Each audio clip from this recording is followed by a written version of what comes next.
जिनकी महफिल के अंदर बड़ा वजद व कैफ होता था। याहिया मुआज़ राज़ी ने उन्हें खत लिखा कि ओ बायज़ीद बुस्तामी, क्या बात है तेरी महफिल में वजद आहो बका बड़ी होती, लोग गिरेबान चाक कर देते हैं, बेहोश होकर गिरने लग जाते हैं। कोई कतरा मिल गया है ना, कोई मार्फत का एक घूंट मिल गया है ना, तू उसे पचा ले, हजम कर ले। एक कतरा मिला है, तू उसे हजम और पचाया नहीं जा रहा और तू शोर करता है, आओ बका करता है मस्जिद के अंदर बैठकर, तेरी महफिल की अजब कैफियत होती है। तो वो बायज़ीद बुस्तामी रहमतुल्लाह ताला अलैह ने बड़ा प्यारा जवाब दिया। आप जर सोने से लिखने के काबिल था वो। याहिया मुआज़ ने कहा ना तेरा ज़र्फ थोड़ा है, तू थोड़ी सी पी के उछल जाता है। तो फरमाया, जवाबन फरमाया, ओ याहिया तू मुझे समझा ही नहीं है, तू मुझे समझा ही नहीं है। तू कह रहा है मार्फत का एक घूंट एक कतरा मिला है और उछल गया। मैं कहता हूं मैं मार्फत के सातों समंदर पी के बैठा हूं, सातों समंदर सीने में उतार के बैठा हूं और मेरी प्यास नहीं बुझ रही है, मेरी तलब पूरी नहीं हो रही। मैं इसलिए आओ बका करता हूं कि मुझे कुछ और मिल जाए, मुझे कुछ और अता हो जाए। मेरी प्यास नहीं बुझी है, मैं प्यासा हूं, मेरा अभी तक पेट नहीं भरा है, मेरा बातिन भी नहीं भरा है, मेरा बातिन अभी तक प्यासा है। तो मैं तो 7 समंदर पी के भी रब की बारगाह में रो रो के कहता हूं शायद उसे मेरी हालत पे रहम आई जाए, शायद वो एक और जाम मुझे दे दे, मोहब्बत का जाम, इश्क का जाम, मार्फत का जाम, हकीकत का जाम, सब जाम मुझे मिल जाएं। तो मैं तो इसलिए आहो बका करता हूं शायद रोते हुए बंदे पे उस महबूब को तरस आ जाए, उस महबूब को तरस आ जाए। वो मजनू था ना, वो किसी ने कहा कि जाओ लैला खैरात बांट रही है। लैला क्या कर रही है? खैरात बांट रही, पूरा शहर उससे खैरात लेने जा पहुंचा। मजनू ने भी अपना कासा उठाया और उठा के उसके पास खैरात लेने चला गया। जब लैला ने देखा ना तो उसका तोड़ दिया, उसका कासा तोड़ दिया। जब कासा टूटा तो मजनू रक्स करने लग गया, मजनू रक्स करने लग गया। लोगों ने इतराज किया बड़ा बेवकूफ है, उसने सारों को खैरात दी, तुझे कुछ दिया भी नहीं है, तुझे कुछ दिया भी नहीं और फिर भी रक्स कर रहा है। तेरा तो उसने बर्तन ही तोड़ डाला। उसने कहा अंदर की रमज को तुम नहीं जानते हो, बताओ भला किसी और का भी तोड़ा है? किसी और से भी उसने ये सलूक किया है? उसे पता है एक बार टूटेगा ये फिर उठा के आ जाएगा, ये फिर लेने आ जाएगा, ये फिर तलब करने फिर पलट पलट के आएगा, ये लौट के भी आएगा, तुम नहीं जानते हो। तो मैं अर्ज कर रहा था वो बायज़ीद बुस्तामी को ये मकाम कैसे मिला? सारी उम्र खरबूजा नहीं खाया, रेंडी तोड़ के नहीं खाई, ना काट के खाई। किसी ने पूछा जी क्यों नहीं खाते? अल्लाह की नेमत है। फरमाया ये नहीं पता सरकार ने किस तरीके से खाई थी। इतना तो मैं पढ़ चुका हूं कि सरकार ने उसे खाया है, तरबूज खरबूजे को खाया है, लेकिन इतना मैं नहीं जानता कि छुरी से काटा था या हाथ से इस तरह तोड़ा फोड़ा था।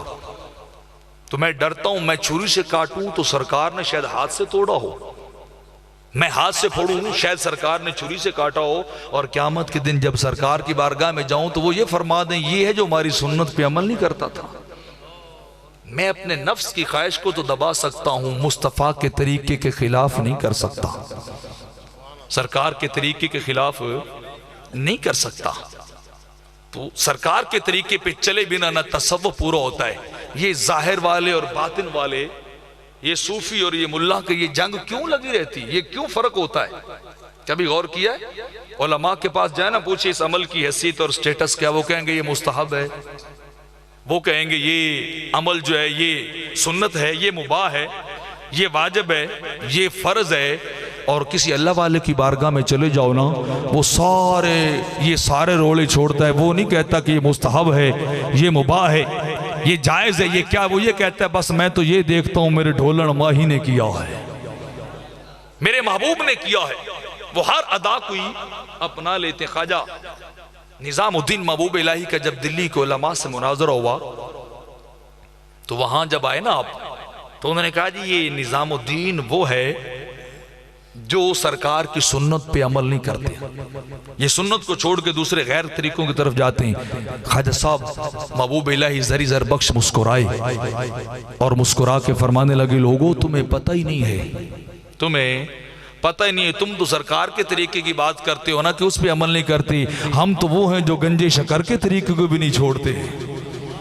हम तो गंजे शक्कर को अपने लिए राहबर रहनुमा मानते हैं ना, हम तो उनकी अदा को नहीं छोड़ते। कहां तुम सरकार की अदा की बात करते हो? हम तो उस तरीके पे चल रहे हैं जो हमें ज़ुहदुल अंबिया ने समझाया है, सुन्नत का तरीका हमें समझाया है।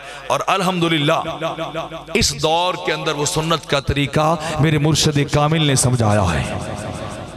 आप देख रही हैं कितने चेहरे नूरानी इमामे भी सजे हैं, हर उम्र हर स्टेज के लोग हैं, जवान भी हैं, अधेड़ उम्रिये भी हैं, बूढ़े भी हैं। ये क्या चीज है? ये उस मर्द कलंदर की निगाह का फैज़ है। वो जिधर देखते जाते हैं ना, जिधर निगाह करते जाते हैं, सरकार के नौकर बनाते जाते हैं। अल्लाह ने हर वली को करामत अता की है ना, मेरे मुर्शिद को करामत अता की कि वो दिल को साफ करके सरकार का नौकर बना देते हैं।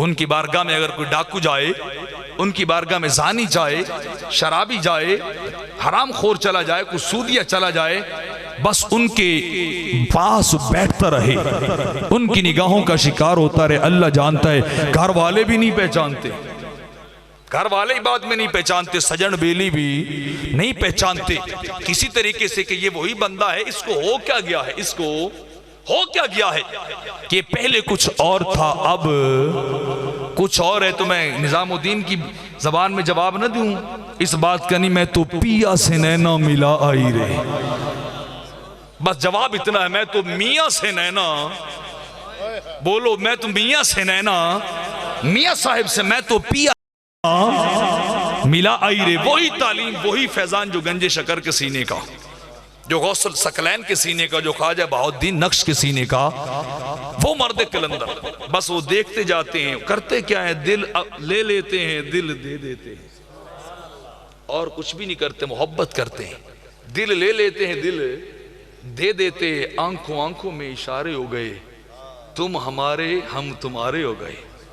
इससे बढ़ के मेरा मुर्शिद कोई न तकरीर करे, न मेरा ख्वाजा महाराजा कोई वाज करे, बिल्कुल सादी तबीयत। आप हैरान हो गए जिस बंदे ने अपने हाथ से राजा हल चलाया हो, आज भी पढ़े, जिस बंदे ने अपने हाथ से दरांती दात्री से चारा काटा हो, फसलें काटी हो, उसको कोई और मर्द कलंदर मिला, उसने पकड़ के वलियों का भी राजा बना दिया है।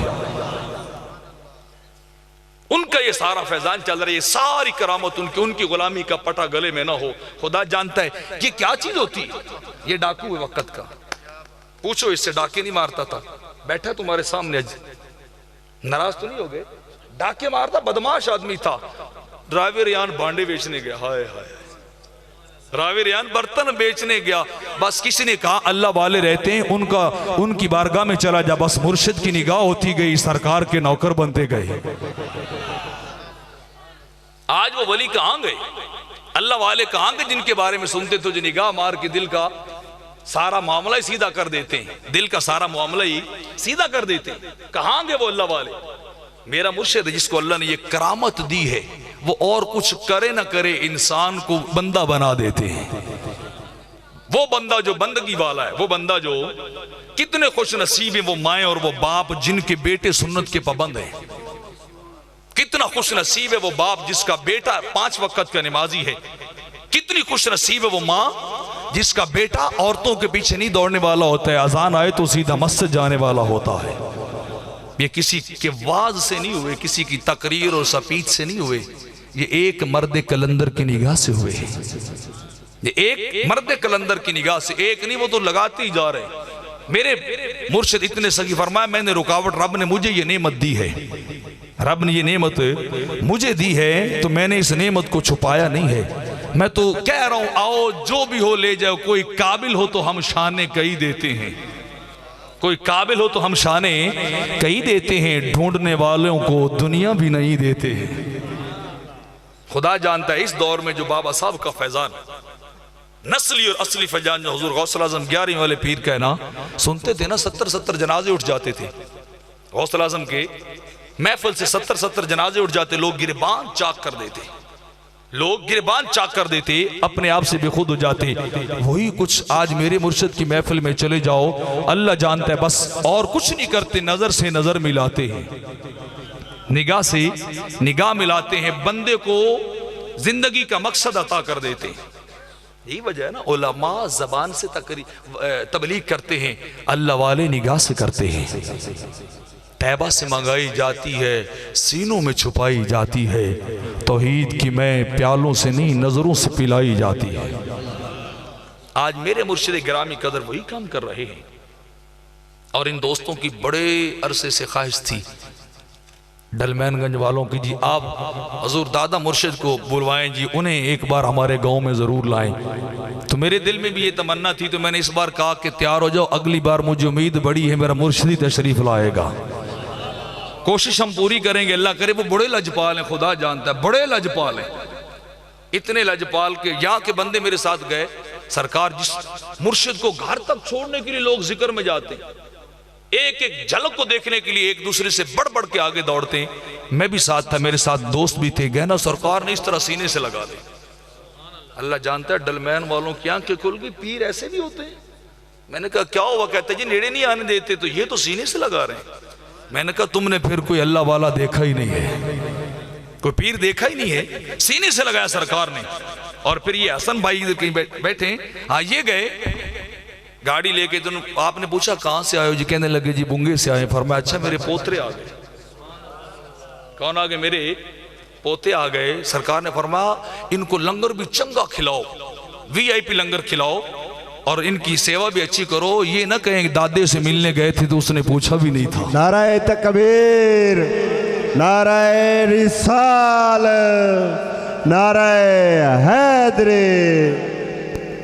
तो इतनी मोहब्बत की आपने फरमाया। फरमाने लगे वो बुंगे वाले चिश्ती पीर ये ना कहें मुरीद आए थे तो दादे ने पूछा ही नहीं था।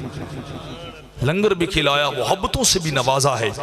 तो ये सारा फैजान उम्मीद है मुझे इंशाल्लाह पूरी कोशिश करेंगे कि अगली बार वो मर्द कलंदर गौसे जहां कुतुब दौरा तबीब रूहां, इस दौर के अंदर सारे पीरों को सलाम करते हैं, किसी के खिलाफ नहीं। अल्लाह सारों के दर्जात को बुलंद करे, हर पीर को सलाम है। पर बात यह है कि वो फैजान जो बंदे को बदल दे, जो बंदे को बदल दे, जो बंदे को बंदा बना दे, जो डाकू को डाका छुड़वा दे, जानी को। कितने लोगों को बताऊं, ज़ियाउल्लाह मियाँ वाली से आया, 6 लाख की शराब की भट्टियां दबा के आया। बस किसी ने कहा लाहौर अल्लाह वाले रहते हैं, उनकी ज़ियारत को चल आया ना। सरकार की पड़ी ना नजर तो फैज ऐसा लुटाया, ज़ियाउल्लाह सारा कुछ ही भूल गया। ज़ियाउल्लाह सारा कुछ ही भूल गया। मुझसे बड़े कद का माशाल्लाह गबरू जवान तकड़ा। वापस गया, कुछ दिन सरकार के पास रहा, दाढ़ी आना शुरू हो गई, मामा भी आ गया, खुद सुना रहा था। कहता अल्लाह जानता है जिन्होंने पैसे दिए थे कुंडा खटखटाते ज़ियाउल्लाह को मिलने, कोई सौदा लेने आए थे। मैं कहता बताओ क्या लेने हो? कहते तू वो नहीं है, तू वो नहीं है, तू कोई और है। कहता मैं ज़ियाउल्लाह हूं, मुझे मिलो। कहते नहीं नहीं तुझसे मिलने नहीं आए, हम ज़ियाउल्लाह से मिलने आए हैं। एक नजर ने बदल के रख दिया। यक जमाना सोबते बौलिया, इसे कहते हैं बेतरल 7 साला ताते बेरिया। एक घड़ी उनकी बारगाह में बैठ जाओ ना तो 100 साल की बंदगी से ज्यादा सफर तय करवा देते हैं। 100 साल की बंदगी से, लेकिन राबता रखना पड़ता है, आना जाना पड़ता है, शागिर्द बनना पड़ता है। लोग कहते हैं ना बस यूं करके हो जाए। पढ़ो बाबा साहब को, कितना अरसा मुल्तान रहे, फिर कितने औलिया की बारगाह में गए, बुखारा, बलख, समरकंद, रहे, मदाइन, पता नहीं कितने कितने शहरों में गए, बैतुल मक़दस गए, फिर पलट के इधर आए। पढ़ो ख्वाजा मोइनुद्दीन को 10 साल लोटा और मुसल्ला मुर्शिद का उठा के रखा है, खिदमत की, फिर जाके भरपूर हुए, मंजिलें तय हुई हैं। तो इंशाल्लाह कोशिश जरूर करेंगे। ये अहले मोहब्बत की महफिल है, प्यार वालों की बड़ी कोशिश कर इनकी भी थी। बार बार मैं कहता था नहीं कुछ माहौल बना लो, कुछ माहौल बन जाएगा। जब माहौल बनेगा ना तो हम अर्ज करेंगे आप जरूर लजपाली फरमाएंगे। अल्लाह उनके फैजान को कायम उद्दम फरमाए, दुनिया में आप फरमाए। बड़ी खुशी की बात है कि आप तशरीफ लाए। अल्लाह सबका आना कबूल फरमाए। मैं ये भी बताना जरूरी समझता हूँ कि ये ना समझ लेना कि ये सिर्फ सैफियों की महफिल है, ये पूरे अहले इलाका और अहले गांव की महफिल है। ये आपके नौकर हैं, इनका काम फकत नौकरी करना है, आपकी खिदमत करना है, लंगर है वो भी बगैर किसी रुकावट के। मैंने कहा ऐलान कर दिया करो कि जिसने भी लंगर खाना है ना, लंगर मिलाद खाना है ना, वो लंगर खाने आ जाए। कोई वीआईपी सिस्टम नहीं होगा, कोई किसी तरह का नहीं होगा, जो भी आता है उसे शामिल करो। इतनी मोहब्बत देनी चाहिए कि वो समझे महफिल इनकी नहीं है, महफिल तो मदीने वाले की है। तो महफिल इनकी ना कभी समझना, ये तो नौकरी करते हैं, ये तो नौकरी कर रहे हैं सारे। महफिल मेरे आका की है, महफिल मेरे आका की है। अल्लाह रब्बुल इज्जत आपको और मेरा आना कबूल फरमाए। आप यहाँ आखिरी एक दो बातें करके खिताम की तरफ आ रहा हूँ। आप तशरीफ लाए तो जब सुबह जाएंगे, मेरे मुर्शिद का तरीका भी है, क्या कहेंगे रात महफिल पे गए थे तो क्या लेके आए थे, क्या लेके आए थे। कौन है जो सच्चे दिल से आज कहता है कि आज के बाद मैं दाढ़ी रख लूंगा, वो बंदा हाथ खड़ा करेगा। जो चाहता है मेरा चेहरा उस चेहरे की तरह हो जो चेहरा रब को सबसे ज्यादा पसंद था, हाथ खड़ा करना मैं बड़े देख रहा हूं। अल्लाह करे आप मुझे ना देखे कि मैं देख रहा हूं, आपको मदीने के ताजदार देख रहे हैं। आपको मदीने वाले हमारे तरीके पे नहीं चलना, अपने नबी के तरीके पे चलना है, अपनी कब्र को रोशन करना है। पर हाथ ऊंचा करें, एक बार मैं फिर देखना चाहता हूं। माशाअल्लाह, अल्लाह करे आज के बाद ये सारों के हाथ सरकार देख रहे हैं मदीने से। हमारा अकीदा है अल्हम्दुलिल्लाह, वो जहां जब चाहते हैं जहां देख लेते हैं, तो चेहरों पे सरकार की सुन्नत और नूर सजा होना चाहिए। कब्र में जाओगे, दाढ़ी मुंडे जाओगे, क्या सरकार खुश होंगे मेरा गुलाम आया है? ये तो यहूद का तरीका है, नसारा का तरीका है। मोहम्मदी गुलाम वो होते हैं जो सरकार की एक एक अदा पे अमल करने वाले होते हैं। और दूसरी मेरी ख्वाहिश ये भी है कि आज मुझे कौन वादा करते हैं अपना एक एक बेटा और बेटी आलिम या हाफिज बनाएंगे। वो बंदा हाथ खड़ा करे इसने पक्का इरादा करना हो कि अपना एक बेटा आप बाकियों को डॉक्टर बनाएं, इंजीनियर बनाएं, केमिस्ट बनाएं, कुछ भी बना लें, लेकिन एक बेटा और बेटी जरूर ऐसा हो जो नबी का नौकर हो। हाथ अब मैं देखता हूं भला किस किस का हाथ उठता है। मेरी ख्वाहिश ये कि डलमैन के हर घर से एक हाफिज और एक आलिम निकले। और उसका फायदा क्या होगा मुझे पता है, आपको पता है। काले मेढे कपड़े ते काला मेढा वेश, हम तो गुनाह भरे हैं ना, हम तो गुनाह भरे हैं, लेकिन बेटी बेटा पड़ जाएगा ना तो मेरा ईमान है, कब्र भी रोशन हो जाएगी, हशर भी रोशन हो जाएगा। तो जरूर मेरी माएँ बहनें बेटियां भी बैठी हैं, इन्हें भी चाहिए कि अपने बेटों की और बेटियों की तरबियत करें कि एक एक बेटा और बेटी जो है वो आलिम और हाफिज जरूर बनना चाहिए। और तीसरी ये बात ये है कि आज से कौन इरादा और नियत करता है कि आज के बाद वो 5 नमाजें मस्जिद में जाके पढ़ेगा, वो हाथ खड़ा करे। अल्लाह करे जिसका हाथ बुलंद हो उसका बख्त भी सबसे बुलंद हो जाए। ये 3 बातें ज़हन में रख लेना। चेहरों पे सरकार का नूर सजा हो, चेहरों पे सरकार का नूर सजा हो, बेटा बेटी आलिम बना हो, और तीसरा ये है कि तेरी और मेरी कभी नमाज भी कज़ा ना हो। बस ये अगर आप 3 बातें अगले साल तक इन पे अमल कर लेंगे तो मैं समझूंगा हमारी महफिल का मकसद पूरा हो गया, हमारी महफिल का मकसद पूरा हो गया। अल्लाह रब्बुल इज्जत आपकी और मेरी हाजिरी को कबूल फरमाए, आमीन।